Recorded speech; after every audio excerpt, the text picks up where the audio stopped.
Chaptered Minds. Ooh. It's AI-powered for book lovers and curious minds where books meet tech. Follow, review, and share. Welcome to your deep dive. Today, we're going to be tackling something I think we all struggle with, being present and attentive in this world full of distractions. You've sent over these excerpts from Paul Angone's Listen to Your Day. Yes. So let's just dive in Yep. and see what wisdom we can unearth about our everyday experiences. Absolutely. We're going to be exploring how even paying attention to things that seem kind of mundane at first, like your thoughts, anxieties, or even boredom, can reveal a lot about you and what you value. Okay, let's unpack that a little bit. Okay. Angone starts with this idea of inattentional blindness, Right. and he illustrates it with what he calls the moonwalking bear experiment. Oh, yeah? Have you heard of this? Yes. It's a classic study where people are watching a video and they're trying to count these basketball passes. But here's the thing. A person in a bear costume walks right through the middle of the action. What? And a lot of people totally miss it. They're so focused on the task they're given that they become blind to something unexpected. So how does this moonwalking bear, this experiment, how does that relate to our everyday lives? I mean, Yeah. we're probably not missing bears walking around, right? Maybe not literal bears, but think about how often you're really focused on like your to-do list or your phone. Oh, totally. Or you're so focused on those things that you miss the beauty of a sunset. Or like a genuine laugh with a friend, or even a chance to help someone in need. Those are the moonwalking bears we often miss when our attention is elsewhere. That's such a good point. It's Yeah. like we're so busy, counting the passes in our lives Yeah. that we're missing this bigger picture. Exactly. And that kind of brings us to another important point Angone makes. Okay. Our attention is a very valuable currency. Oh, yeah. We're constantly spending it on something, Mhm. whether it's work or social media or relationships, even our worries. Yeah. The question is, are we getting a good return on our investment? That's a really interesting way to think about it. Instead of just letting our attention be pulled in a million different directions, we can be more deliberate about where we're actually choosing to focus our energy. Exactly. I like that a lot. Think about your own life for a sec. What are you spending your attention on most days? Mm-hmm. Is it aligned with your values and goals? Are there some areas where you might be overspending on things that don't really matter to you? Yeah. It's a good thing to kind of look at and think about. Totally. So how do we begin to shift that? I mean, let's be real for a sec. Those distractions, those digital distractions, they're everywhere. They are everywhere, and Angone makes this really striking comparison. Smartphones are like the sirens from, Greek mythology. Oh, wow. I remember those stories. Yeah. The sirens would lure sailors to their deaths with their, beautiful singing. Exactly. They promised all this wisdom and love and peace, but anyone that was drawn in just ended up shipwrecked. Right. And Angone suggests that our technology, with those constant notifications, and the promise of connection, it can operate in a similar way. It lures us in. But then it can leave us feeling kind of empty and disconnected from what really matters. I can definitely relate to that feeling of getting sucked in by my phone, Oh, yeah. only to emerge an hour later. And I actually feel more drained Totally. than before I started. So are we doomed? Are we doomed to be slaves to our devices forever, chasing those, fleeting distractions? No, not necessarily. Awareness is the first step. Okay. Now that you kind of recognize this siren-like quality of technology, you can start to make some conscious choices Okay. about how you're engaging with it. So awareness is key. What else can we do to break free from that siren song and become more present? Angone suggests something that might seem kind of counterintuitive. Okay. Embrace awkwardness and boredom. Wait, boredom, isn't that what we're trying to avoid? I know, right? It sounds strange. Yeah. But we've gotten so used to filling every little void with noise and distraction that we've forgotten about the value of silence and stillness. Okay. Those moments of quiet, even if they're kind of awkward or uncomfortable at first, they can actually be incredibly fertile ground for creativity and deeper thinking. So you're saying, instead of immediately reaching for my phone when I have a spare moment, Right. I should just sit with that boredom, see what happens. Exactly. Yeah. It might feel a little weird at first, Okay. but give it a try. Okay. You might be surprised by the insights that emerge when you give your mind that space to wander without all the distractions. Yeah. It's like giving your brain a chance to breathe and to make new connections. I like that a lot. Yeah. Okay, I'm willing to give that a shot. What about daydreaming? Is that something we should be trying to shut down, or can it actually be beneficial? This is where things get really interesting, Angone. Angone argues that paying attention to your daydreams can be a really powerful tool for self-discovery. Oh, wow. It's like your subconscious mind is sending you all these messages trying to tell you something about your needs or desires or even like fears that you're carrying around. I always kind of beat myself up for daydreaming. Yeah. Thinking it was a sign of, laziness or lack of focus. But you're saying that those daydreams might actually hold some valuable clues about who we are and what we really want. Exactly. So next time you find yourself drifting off into a daydream, instead of trying to shut it down, try paying attention to it. Okay. What are the themes? What are the patterns? Yeah. What are the emotions that come up? Right. You might be surprised by what you discover about yourself. I love that. It's like becoming a detective of your own mind. Totally. Okay, so before we move on, I want to touch on a concept I think a lot of people struggle with. Yeah. Anxiety. Right. Angone has a really interesting take on anxiety as like a potential guide to our values. Can you elaborate on that a little bit? Absolutely. Think about a time you felt anxious recently. Yeah. What unmet need or contradicted value might that be pointing towards? It doesn't mean anxiety is always a good thing. But sometimes it can be a signal that something important is out of alignment in your life. So instead of trying to, push away that anxiety, we can actually use it as information. Totally. As like a compass to guide us toward a life that is more authentic and fulfilling. Yeah, exactly. Yeah. It's about viewing that anxiety not as the enemy, but as a potential source of insight. Okay. Like, for example, if you're constantly feeling anxious about your workload, it might be a sign that you need to reevaluate your boundaries. Yeah. And prioritize your well-being. Okay. Or, if you're feeling anxious in a relationship, it might be a chance to examine your needs and communicate them more effectively. That's a really empowering way to think about anxiety. I like that. Yeah. It's not just something to be endured. Right. It's a messenger that's trying to tell us something important. Absolutely. Okay, this is already giving me so much to think about. Yeah. Now, shifting gears a little bit, Angone also talks about the importance of paying attention to the people in our lives. He even shares this story about a school district that saw a dramatic increase in their graduation rate, simply by encouraging teachers to make meaningful connections with their students. That's right. Can you tell us more about that? Yeah. That story really shows the power of human connection. When people feel seen and heard, they're just more likely to thrive. Yeah. And it doesn't have to be, these grand gestures or formal mentoring programs. It's about those small, everyday interactions where we show up for each other. I love that. Yeah. So I'm curious, what are some practical ways that we can be more attentive in our conversations with others? I mean, it's easy to say be present, but how do we actually do that in a world full of, all these distractions? Right, yeah. Angone provides some really helpful techniques. For example, he emphasizes the importance of eye contact, active listening, and asking thoughtful questions. Yeah. These might seem like basic communication skills, but in our world of, multitasking and divided attention, they're becoming increasingly rare. Yeah. So next time you're talking to someone, put your phone away, Yeah. make eye contact, really listen to what they're saying. You might be surprised by how deep of a connection you can actually create just with that. That's a good reminder. I think we underestimate the power of simply being present with someone Yeah. and truly listening to what they have to say. And here's another interesting point he makes. Paying attention to others can actually make us better thinkers and communicators ourselves. Really? How so? So when we truly listen to others, we're being exposed to all these new perspectives, new ideas, new ways of seeing the world. Yeah. It just expands our understanding, helps us break out of our own little echo chambers. Plus, when we're actively listening, we're more likely to pick up on those subtle cues, the nonverbal signals, the emotions behind the words.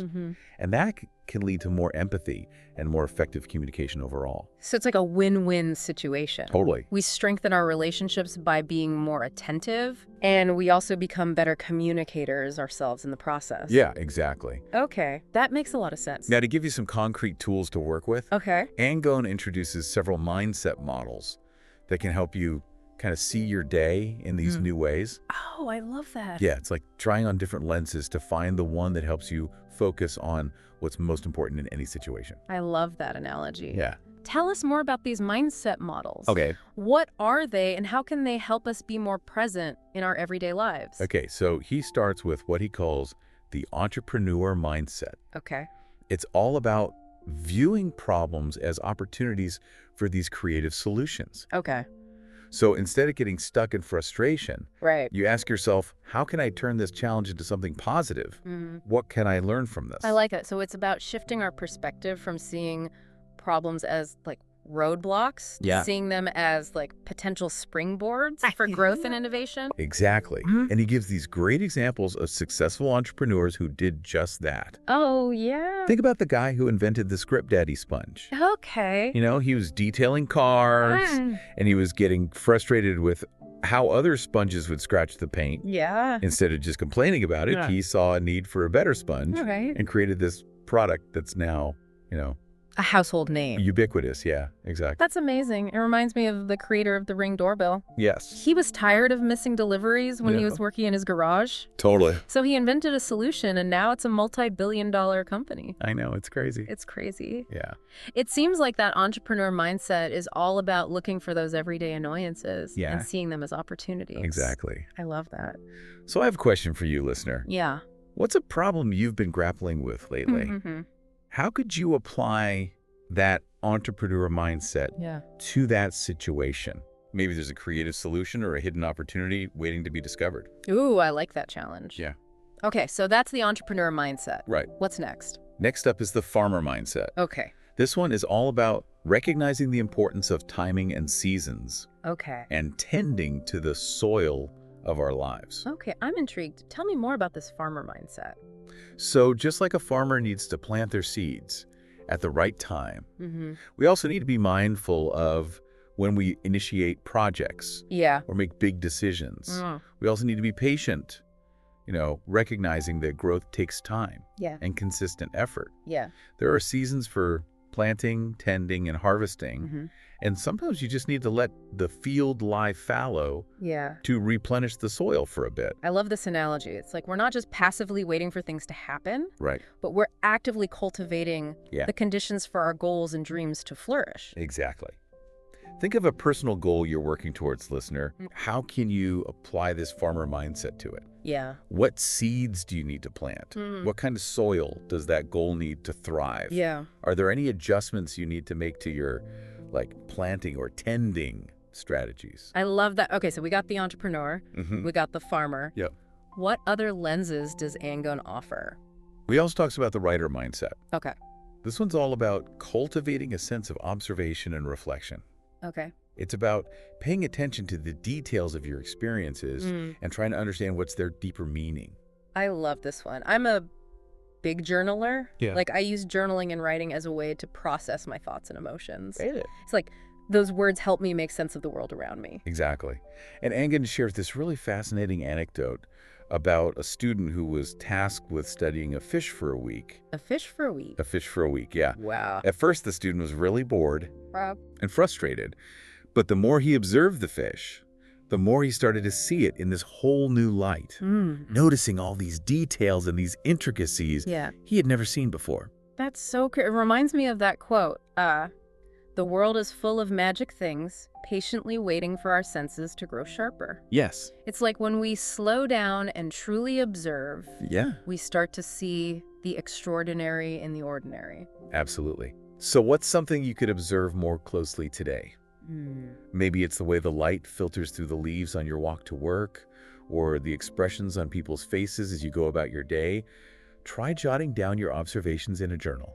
Okay. You might be surprised by what you discover. I love that. Okay, so we've got the entrepreneur, we've got the farmer, we've got the writer. We got them all. What other mindsets does Angone explore? Let's hear him. The next one is the consultant mindset. Okay. This one involves analyzing your day to identify inefficiencies and areas for improvement. Okay. It's like you're consulting for yourself. Yeah. You're looking for ways to streamline your processes and maximize your productivity. I think this is really helpful for people who are feeling overwhelmed or stuck in a rut. Yeah. It's like taking a step back and objectively assessing what's working, what's not, and then coming up with a plan to make things better. Exactly. Think about it this way. If you were hired to consult on your own life. Okay. What advice would you give yourself? Are there any areas where you're wasting time or energy? Yeah. Are there any habits or routines that are actually holding you back? That's such a good exercise. Yeah. I can already think of a few things I could streamline Totally. in my own life. So, Okay. we've got the entrepreneur, we've got the farmer, we've got the writer, Right. we've got the consultant. Yeah. What's the last mindset in Angone's toolkit? Okay, the final one is the investigator mindset. And this one is all about seeking patterns and clues to try to understand your thoughts, your feelings, and your behaviors. Okay.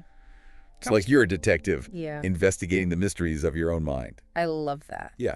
So instead of just reacting to our emotions or getting caught up in like negative thought patterns, we can actually take a step back and try to understand what's driving those thoughts and those feelings. Exactly. It's about asking yourself those questions like, what triggers this feeling?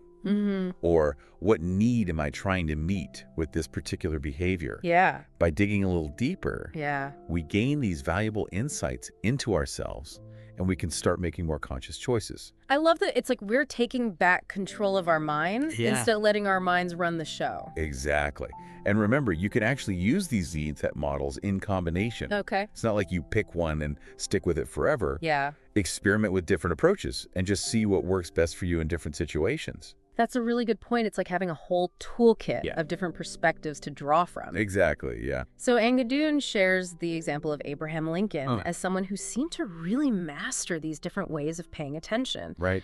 He was known for his keen observation skills, his ability to connect with people from all walks of life, and his thoughtful approach to, problem solving. Totally. It's interesting you bring up Lincoln. I've always been fascinated by his leadership. Yeah. Especially during, such a tumultuous time in history. Right. It makes you wonder how he was able to navigate those challenges with such clarity and compassion. Well, Angone argues that Lincoln's success was partly due to his profound self-awareness and his capacity for deep observation. Yeah. He was constantly analyzing his own thoughts and feelings, looking for patterns and insights, and he was also a master at understanding the motivations, perspectives of others. Wow. He's very good at that. It makes me wonder if we could all benefit from a little more of Lincoln's approach in our own lives. Absolutely. Especially in today's world, which often feels just as chaotic and divided. Totally. Yeah. It's not about trying to become Lincoln, of course. Right. But it's about learning from his example. He shows us that paying attention, it's not just about being more mindful or productive. Yeah. It's about developing a deeper understanding of ourselves and the world around us, and using that understanding to make better choices. Yeah. Both for ourselves and for the greater good. That's a really inspiring perspective. So where do we even begin? It can feel kind of overwhelming to think about incorporating all of these mindset models and these techniques into our daily lives. Yeah. What advice would you give to someone who's just starting out on this journey of becoming more present and attentive? That's a great question. I think the key is to just start small. Okay. Don't try to overhaul your entire life overnight. Right. Just pick one mindset model that resonates with you. Okay. And experiment with it for, a week or two. Okay. Just see how it changes your perspective. Yeah. Your interactions, your decision making. Maybe try approaching a problem at work with the entrepreneur mindset. Yeah, exactly. Looking for those creative solutions instead of getting bogged down in the frustration. Exactly. Or maybe try the writer mindset and spend a few minutes each day just jotting down those observations about the world around you. Exactly. Okay, I like that. And remember, it's a process. Yeah. There will be days when you feel more present and aware than others. Yeah. There will be times when you fall back into those old habits Right. of distraction and inattention. Totally. Just be kind to yourself. The important thing is to keep practicing. Okay. Keep experimenting. Keep seeking those moments of clarity and connection. I love that reminder. Yeah. It's not about perfection. It's about progress. So it's like learning a new language or any new skill. Yeah. The more you immerse yourself in the practice, the more rewarding it becomes. Absolutely. You start to see the world in a new light, appreciate those subtleties you missed before. Yeah. Navigate life with more intention and awareness. Totally. I love that analogy. Speaking of navigating life with more intention, let's circle back to something we touched on earlier. the importance of paying attention to the people in our lives. Okay. Angone shares that really inspiring story about that school district that improved their graduation rate just by encouraging those teachers to make those one-on-one connections with those students. Yes. That story just really highlights the power we all have to make a difference just by showing up for each other, really listening, being present. Yeah, but let's be honest, it's not always easy. Right. It takes a conscious effort to put our phones down, turn off the TV, and really engage with the people that are right in front of us. Absolutely. Yeah. But I think we all know how good it feels. Oh, yeah. When someone truly listens to us. Totally. When we feel seen and understood. And when we give that gift to others, we not only strengthen our relationships, but we also enrich our own lives in the process. So Angone gives us some really good tips on how to do that. Yeah. How to be more attentive in our conversations. Right. He talks about making eye contact, actively listening, asking thoughtful questions. They seem like these basic communication skills, but they can have a really profound impact on the quality of our relationships. One technique that really stood out to me was the first 5 minutes challenge. Oh, yes. Can you remind us what that is? Yeah. So he challenges readers to spend the first 5 minutes of every conversation just asking questions and listening without talking about themselves at all. Okay. It's a way to force yourself to step outside of your own head and just really focus on the other person. It's so easy to fall into that trap of wanting to share our own thoughts and experiences. Right. But this challenge encourages us to just be more present with the other person and make them feel heard. Exactly. Yeah. And what's interesting? Yeah. He argues that this practice of attentive listening not only benefits our relationships, but also makes us better thinkers and communicators ourselves. That's a cool bonus. It is. How so? When we truly listen to others, we're exposed to these new perspectives, new ideas, new ways of seeing the world. It's like we're expanding our mental map, and we're breaking out of those echo chambers that we can sometimes get stuck in. Right. Plus, when we're actively listening, we're more likely to pick up on those subtle cues again. Yeah. The nonverbal signals, the emotions behind the words, and that helps us develop empathy and just become more effective communicators overall. So I guess it's a win-win situation all around. We strengthen our relationships and we become better communicators ourselves in the process. Yeah, exactly. Okay, so let's talk about maybe the most important relationship of all. Okay. The one we have with ourselves. Yes, that's a great point. Angone dedicates a whole section of the book to this. Okay. Emphasizing the importance of taking care of your physical body Okay. if you want to cultivate a clear and attentive mind. We often hear those old adages like healthy body, healthy mind. But it's easy to kind of dismiss them as like cliches. Right. How does Angone connect the dots between physical health and attentiveness? Well, he talks about how things like sleep deprivation and poor nutrition and lack of exercise, they can all have a really detrimental effect on our cognitive function, our emotional well-being, and our ability to just be present. Right. He even goes so far as to call sleep deprivation a form of self-harm, arguing that, we're essentially robbing ourselves of the resources we need to thrive when we don't prioritize sleep. That's so true. We often wear our busyness and our lack of sleep as like these badges of honor. Totally. But really, we're doing ourselves a huge disservice. Totally, yeah. And this is where that farmer mindset comes in handy again. Okay. Just as a farmer needs to tend to the soil to ensure a healthy harvest, we also need to nourish our bodies to cultivate that healthy mind. Okay. So that means getting enough sleep, eating nutritious foods, moving our bodies regularly. These seem like basic self-care practices, but they're really essential for creating that foundation for a clear and attentive mind. So it's not just about, meditation and mindfulness exercises. It's about taking care of the physical vessel that houses our minds and our spirits. Exactly. And it's not about striving for perfection or becoming a health nut overnight. It's about making small, sustainable changes that just support your overall well-being. Okay, so small steps, big impact. Yeah. I love that. And here's something interesting he points out.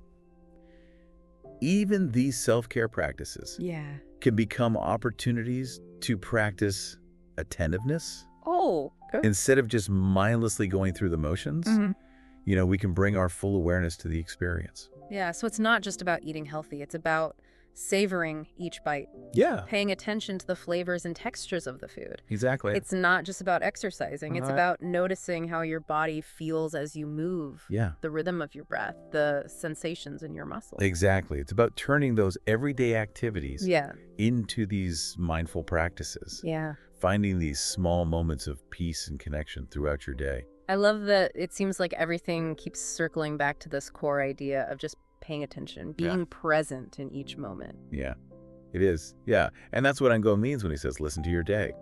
It's not just a catchy title. It's an invitation to become these active participants in our own lives. Right. Stop sleepwalking through our days and really start living them. Okay, so what are some practical ways we can start listening to our day more intentionally?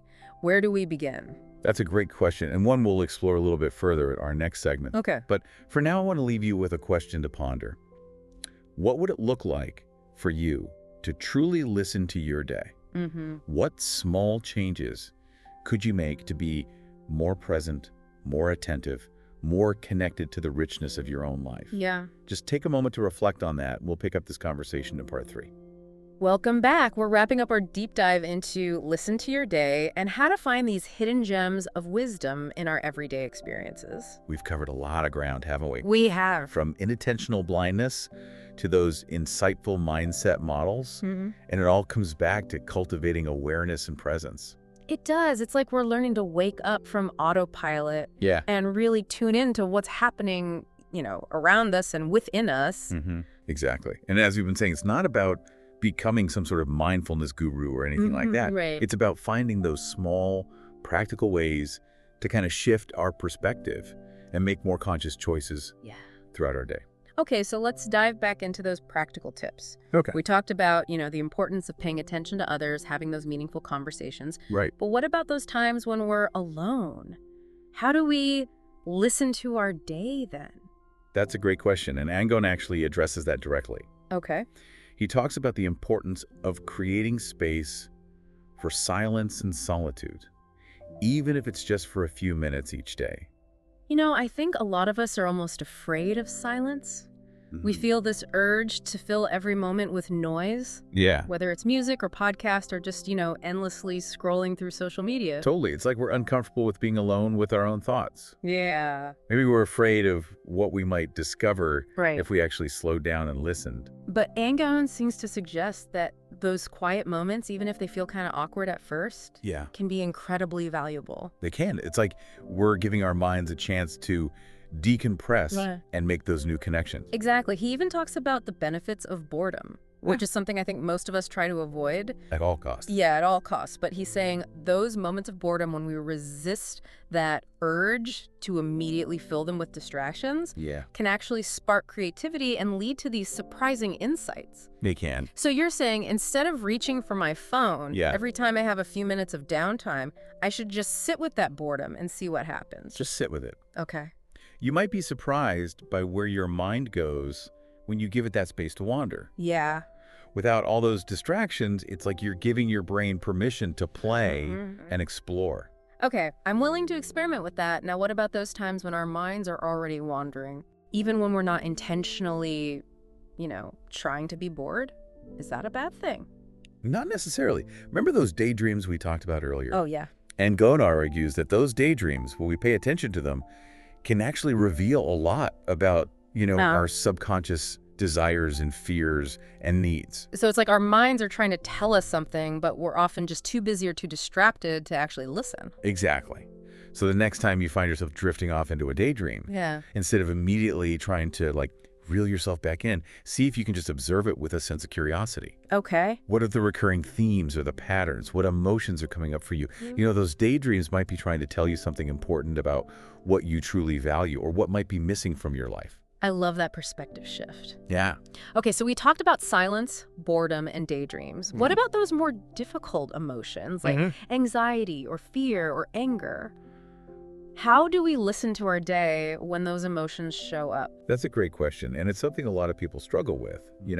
I think our first instinct is often to push those emotions away. Yeah. Try to ignore them or numb them out. It's like we see those emotions as the enemy, something to be avoided at all costs. Right, but Angone actually suggests that all of our emotions, even the unpleasant ones, are these valuable sources of information. Okay. They're like signals that something needs our attention. So instead of trying to suppress those emotions, we Right. can actually use them as guides, Yeah. as messengers that are trying to tell us something important about ourselves or our situation. Exactly. Remember that concept of anxiety as a guide to values that we talked about earlier? Yeah. When we can identify what the source of our anxiety is, we can often use that as a compass to steer us towards a more fulfilling life. So it's like that anxiety is a red flag, Yeah. signaling that something is out of alignment with our values or needs. Yeah. And once we see that red flag, we can start taking steps to address the underlying issue. Exactly. So, for example, if you're feeling anxious about a looming deadline at work, it might be a sign that you need to reevaluate your workload or set some firmer boundaries. Okay. Or if you're feeling anxious in a particular relationship, it might be an opportunity to examine your own needs and communicate them more effectively. That's so helpful. It's like we're reclaiming our power by choosing to listen to those emotions instead of just letting them control us. Exactly. Okay, now let's shift gears a bit and talk about something that's been kind of a recurring theme Okay. throughout our deep dive: technology and its impact on our attention. Yeah. Angone doesn't shy away from the challenges of living in this hyper-connected world. Right. He acknowledges the allure of those digital distractions Absolutely. and how technology can sometimes kind of hijack our attention and leave us feeling, depleted. Yeah, he even compares our smartphones to those sirens from Greek mythology. Yeah. Luring us in with their promises of connection. Sorry. Entertainment, but ultimately leading us astray. Yeah, it's a powerful analogy, but does that mean we have to completely abandon technology to be more present? Not necessarily. Angone's message isn't about demonizing technology. Okay. It's about becoming more intentional Right. and discerning Okay. in how we use it. That's about finding that balance, right? Exactly. It's about setting boundaries, Okay. creating those tech-free zones in our homes and in our schedules, and being really mindful of the content that we're consuming. Yeah. He encourages us to ask ourselves, is my technology serving me or am I serving it? That's such a good question. If we find ourselves, constantly reaching for our phones, mindlessly scrolling through social media, or feeling anxious when we're disconnected, it might be a sign that our relationship with technology needs a little recalibration. It might be, absolutely.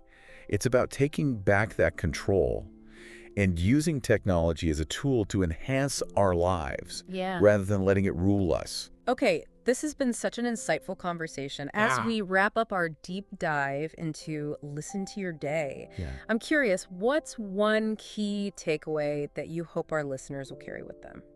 I think the most important takeaway is this. Paying attention. It's not just about being more mindful or productive. It's really about connecting with the richness of our own lives and the world around us. It's about noticing that beauty in those everyday moments, listening to the whispers of our hearts, and engaging with the people and the experiences that truly matter to us. Beautifully said. It's like we're rediscovering the magic of being fully alive in each moment. Exactly. So as you go about your day today, listener, we encourage you to just listen with your whole heart. Listen to the whispers of your soul, the rhythms of your body, the stories of the people around you, and the symphony of the world unfolding before you. That's beautiful. And remember, this journey of self-discovery, it's ongoing. Just keep exploring, keep listening, and keep embracing the richness of your everyday experiences. I love that. And if this deep dive has sparked your curiosity, we encourage you to check out Paul Angone's book, Listen to Your Day. Absolutely. It's full of those practical tips and inspiring stories that can help you, live a more mindful and meaningful life. Absolutely. Well, thank you so much for joining us on this deep dive. Yes, thank you. We hope you've gained some valuable insights Yes. and feel inspired to start listening to your day with a fresh perspective. Welcome back. We're wrapping up our deep dive into Listen to Your Day and how to find those hidden gems of wisdom in our everyday experiences. Yeah, we've covered a lot of ground. We have. From inattentional blindness to those insightful mindset models. And it all comes back to cultivating this awareness and presence in our lives. It really does. It's like we're learning to wake up from autopilot and really tune in to what's happening both around us and within us. Yeah, exactly. And like we've been saying, it's not about, becoming some sort of mindfulness guru or anything like that. It's about finding those small, practical ways to just shift our perspective and make more conscious choices throughout the day. Okay, so let's dive back into those practical tips. Okay. We talked about the importance of paying attention to others, having those meaningful conversations. But what about those times when we're alone? How do we listen to our day then? That's a great question, and Angone actually addresses that directly in the book. Okay. He talks about the importance of creating space for silence and solitude, even if it's just for a few minutes each day. I think a lot of us are almost afraid of silence. Mm-hmm. We feel this urge to fill every moment with noise, whether it's music or podcasts or just endlessly scrolling through social media. Right. It's like we're so uncomfortable being alone with our own thoughts. Yeah. Maybe we're even afraid of what we might discover if we actually slowed down and listened. Right. But Angus seems to suggest that those quiet moments, even if they feel awkward or uncomfortable at first, can actually be incredibly valuable. They can't, it's like we're giving our minds a chance to decompress. Yeah. And to make those new connections. He even talks about the benefits of boredom. I know, right? Which is something I think most of us try to avoid at all costs. At all costs. But he's saying that those moments of boredom, when we resist the urge to immediately fill them with distractions, can actually spark creativity and lead to these surprising insights. They can. So you're saying instead of reaching for my phone every time I have a few minutes of downtime, I should just sit with the boredom. Just sit with it. See what happens. See what happens. Give it a try. Okay. You might be surprised by where your mind goes. When you give it that space to wander without those distractions, it's like you're giving your brain permission to play and explore. Okay, I'm willing to experiment with that. Now, what about those times when our minds are already wandering, even when we're not intentionally trying to be bored? Is that a bad thing? Not necessarily. Remember those daydreams we talked about earlier? Oh, yeah. Angone argues that those daydreams, when we pay attention to them, can actually reveal a lot about our subconscious desires and fears and needs. Yeah, it's like our minds are trying to tell us something, but we're often too busy or distracted to actually listen. Exactly. Yeah. So the next time you find yourself drifting off into a daydream, instead of trying to reel yourself back in, just see if you can observe it with a sense of curiosity. Okay. What are those recurring themes? What are the patterns? What emotions are coming up for you? Those daydreams might be trying to tell you something important about what you truly value or what might be missing in your life. That's such an interesting perspective shift. Okay, so we talked about silence, boredom, daydreams. What about those more kind of difficult emotions like anxiety or fear or anger? How do we listen to our day when those emotions show up? That's a great question, and it's something that a lot of people struggle with. I think our first instinct is often to just push those emotions away, try to ignore them or numb them out. Right, it's like we see those emotions as the enemy, something to be avoided at all costs. Right, but Angone suggests that all of our emotions, even those unpleasant ones, are these valuable sources of information. Okay. They're signals, like something needs our attention. So instead of trying to suppress those emotions, we can actually use them as guides, as messengers that are trying to tell us something important about ourselves or a situation. Exactly. Remember that concept of anxiety as a guide to values we talked about? Oh, yeah. When we can identify the source of our anxiety, we can often use that as a compass to steer us towards a more fulfilling life. So it's like that anxiety is a red flag, signaling that something is out of alignment with our values or our needs. Yeah. And once we see that red flag, then we can start taking steps to address that underlying issue. Exactly. So, for example, if you're feeling anxious about a looming deadline at work, it might be a sign that you need to reevaluate your workload or set some firmer boundaries. Or if you're feeling anxious in a particular relationship, it might be an opportunity to examine your own needs and communicate them more effectively. Yeah, this is so helpful. It's like we're reclaiming our power by choosing to listen to those emotions instead of just letting them control us. Exactly. Okay, now let's shift gears a bit and talk about something that's been kind of a recurring theme throughout our deep dive: technology and its impact on our attention. Okay. Angone doesn't shy away from the challenges of living in this hyper-connected world. Right. He acknowledges the allure of those digital distractions and how technology can sometimes kind of hijack our attention and leave us feeling depleted. Right. He even compares our smartphones to those sirens from Greek mythology, All right. Luring us in with their promises of connection and entertainment, but ultimately leading us astray. It's such a powerful analogy. But does that mean that we have to completely abandon technology in order to be more present? Not necessarily. Angone's message isn't about demonizing technology. It's about becoming more intentional and discerning in how we use it. So it's about finding that balance. Exactly. It's about setting those boundaries, creating those tech-free zones in our homes, in our schedules, and being really mindful of the content that we're consuming. He encourages us to ask ourselves, is my technology serving me or am I serving it? That's such a good question. If we find ourselves, constantly reaching for our phones or mindlessly scrolling through social media or feeling anxious when we're disconnected, it might be a sign that our relationship with technology needs a little recalibration. It might be, absolutely. It's about taking back that control and using technology as a tool to enhance our lives, rather than letting it rule us. This has been such an insightful conversation. As we wrap up our deep dive into Listen to Your Day, I'm curious, what's one key takeaway that you hope our listeners will carry with them? I think the most important takeaway is this. Paying attention, it's not just about being more mindful or productive. It's about connecting with the richness of our own lives and the world around us. Yeah. It's about noticing that beauty in those everyday moments, listening to the whispers of our hearts, and engaging with the people and the experiences that truly matter to us. Beautifully said. It's like we're rediscovering the magic of being fully alive in each moment. Exactly. So as you go about your day-to-day, listener, we encourage you to just listen with your whole heart. Listen to the whispers of your soul, the rhythms of your body, the stories of the people around you, and the symphony of the world that's unfolding before you.